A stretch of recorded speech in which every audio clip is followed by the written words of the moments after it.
प्यारे बच्चों, आज मैं कक्षा 9 के विज्ञान विषय में गति वाले चैप्टर के भाग 3 के विषय में अध्ययन करेंगे। भाग 1 में मैं दूरी और विस्थापन के बारे में बता दिया था, अदिश और सदिश राशि के बारे में बता दिया था। उसी में आगे मैं बताऊंगा कि जब कोई वस्तु गति कर रही है तो उसकी कुछ न कुछ चाल होगी। चाल का मतलब क्या होता है, गति का मतलब क्या होता है, इसके बारे में पढ़ेंगे। किसी गतिशील वस्तु द्वारा इकाई समय में चली गई दूरी को चाल कहते हैं। यानी 1 सेकेंड या 1 घंटे या 1 दिन में इकाई समय, यूनिट टाइम कहा जाता है। एकांक समय में तय की गई दूरी को चाल कहते हैं। कई तरीके से इसके परिभाषा के एकांक समय में किसी वस्तु द्वारा चली गई दूरी को चाल कहते हैं। चाल का फार्मूला होता है दूरी बटा समय। इतना दूरी चलिए समय से भाग दे देंगे तो उसका चाल आ जाएगा। दूरी का मात्रक मीटर होता है, समय का सेकेंड होता है, तो इसका मात्रक मीटर प्रति सेकेंड हो जाएगा। अगर दूरी को किलोमीटर लेंगे, समय को सेकेंड लेंगे तो इसका मात्रक किलोमीटर प्रति घंटा हो जाएगा। अगर घंटा लेते हैं तो सेंटीमीटर दूरी को ले रहे हैं, टाइम को सेकेंड ले रहे हैं तो इसका सेंटीमीटर प्रति सेकेंड इसका मात्रक हो जाएगा। और इसके बाद होता है औसत चाल। औसत का चाल का मतलब तरह तरह की दूरियां वस्तु चली गई है, अलग अलग स्थानों से होते हुए गुजरे हैं, तो उस समय ये होता है कि कुल चली गई दूरी या कुल समय का अनुपात, कुल चली गई दूरी के कुल समय के से भाग दे देते हैं तो औसत चाल पता चल जाती है। एवरेज स्पीड, किसी गतिशील वस्तु द्वारा तय की गई कुल दूरी तथा लिए गए कुल समय के अनुपात को औसत चाल कहते हैं। औसत चाल इज इक्वल टू होता है, फार्मूला भी लिख दे रहा हूँ। औसत चाल बराबर कुल तय की गई दूरी तो कुल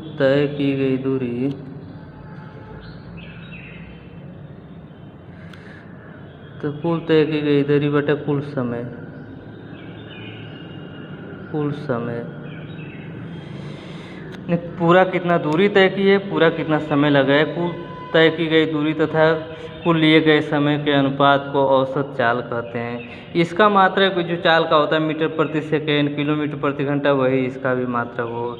तात्क्षणिक चाल या इंस्टेंटेनियस स्पीड होता है। इंस्टेंटेनियस का मतलब किसी वस्तु की स्पीड हमेशा बदल रही है, तो किसी एक कभी तेज है, कभी धीमी है, कभी तेज है, कभी धीमी है, तो किसी एक पार्टिकुलर टाइम पर उसकी स्पीड बता रहा है कि 5 सेकंड बाद या 6 सेकंड बाद उसकी स्पीड कितनी है, तो इसको हम तात्क्षणिक चाल कहेंगे। या इंस्टेंटेनियस की किसी पार्टिकुलर टाइम या उस क्षण पर उसकी चाल क्या है, तो तात्क्षणिक चाल की परिभाषा होगी कि किसी गतिशील वस्तु की एक विशेष क्षण पर चाल को तात्क्षणिक चाल कहते हैं। यह नोट में लिखवा दिया हूँ कि गाड़ी में लगा स्पीडोमीटर गाड़ी की तात्क्षणिक चाल को मापता है। हर समय स्पीडोमीटर होता है तो हर समय बताता है कि उसकी स्पीड 40 किलोमीटर प्रति घंटा है, 60 किलोमीटर प्रति घंटा है, 80 किलो, जैसी जैसी स्पीड होगी तो वो बताता रहेगा हमेशा स्पीडोमीटर। तो ये चाल के बारे में हो गया। और जो चाल होती है, चाल अदिश राशि होती है। चाल अदिश राशि होती है। इसमें दिशा का ज्ञान नहीं होता। चाल का मतलब किसी भी स्पीड से, कद मोटर 40 किलोमीटर प्रति घंटा के स्पीड से जा रही है तो वो चाल हो गई। लेकिन वेग जो होता है सदिश राशि होता है, उसी में अगर दिशा को भी जोड़ दें कि किसी वस्तु द्वारा एकांक समय में एक निश्चित दिशा में चली गई दूरी को वेग कहते हैं। अगर इसी में दिशा को भी जोड़ दिया जाता है तो वही चाल जो है वह वेग कहा जाएगा। अगर स्ट्रेट लाइन पर कोई गाड़ी मूव कर रही तो सीधी रेखा में जो चाल होगी उसी को वेग भी कहेंगे।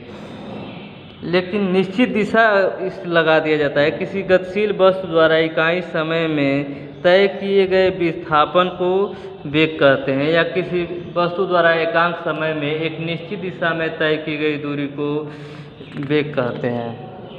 वेग बराबर विस्थापन बटा समय होता है। जैसे कहा जाए कि कार 40 किलोमीटर प्रति घंटे की स्पीड से बाराबंकी की ओर जा रही है, अगर उसकी दिशा को हम बता दे रहे हैं तो इसको जो है वेग कहेंगे। वेग को v से लिखा जाता है, बीच में एरो बना दिए कि वेक्टर क्वांटिटी है। ये विस्थापन है, विस्थापन को s से लिखा जाता है, s पर एरो बनाए हैं। ये टाइम है, टाइम जो है स्केलर क्वांटिटी अदिश राशि, तो इस पर एरो नहीं बनाया जाता है। मात्रक इसका भी मीटर प्रति सेकंड, किलोमीटर प्रति घंटा, सेंटीमीटर प्रति सेकंड वही होता है। औसत वेग वही किया जाए कि कुल तय किया गया विस्थापन बटा कुल समय कर देंगे तो वो औसत वेग हो जाएगा। किसी गतिशील वस्तु द्वारा तय किए गए कुल विस्थापन तथा लिए गए समय के अनुपात को औसत वेग कहते हैं। तात्क्षणिक वेग या इंस्टेंटेनियस स्पीड, यदि किसी वस्तु की चाल जो है हमेशा बदल रही है, हम किसी एक दिशा में जा रहे, मान लो 12 अंक की दिशा में ही जा रहे, एक दिशा भी बता दिया जाए कि इस दिशा में जा रही है, उसका वेग हमेशा बदल रहा है हर टाइम पर। भीड़ वाला रास्ता है तो हमेशा कभी तेज़ होगी कभी धीमी होगी, तो किसी एक पार्टिकुलर टाइम पर अगर पूछा जाए उसका वेग कितना है तो उसको तात्क्षणिक वेग कहेंगे। किसी गतिशील वस्तु का एक विशेष क्षण पर वेग को तात्क्षणिक वेग कहते हैं। अब वेग के बारे में हो गया, फिर त्वरण के बारे में पढ़ा जाएगा। त्वरण क्या होता है?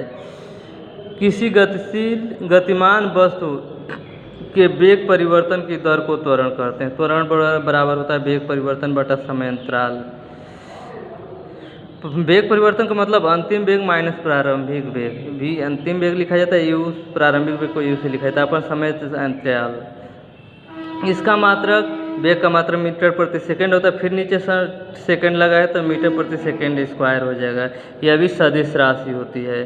तो आज के लिए इतना ही, फिर अब आगे मैं कल पढ़ाऊँगा, तब तक के लिए इतना ध्यान रखिए। जो नहीं आता उसको पूछते भी रहिए। धन्यवाद।